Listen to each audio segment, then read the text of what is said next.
ననుగన్న నా తల్లి రాయల సీమ రతనాల సీమ తను వెళ్ళ తరుగని గనులున్న సీమ గిరులున్న సీమ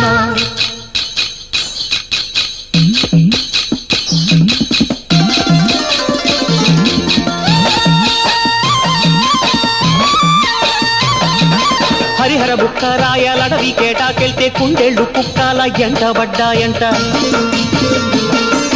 పౌరుషాల పురుటి జీవగడ్డమ్మో జీవగడ్డమ్మో ప్రతిన బట్టిద శత్రువిక పతనమేరా ఇక పతనమేరా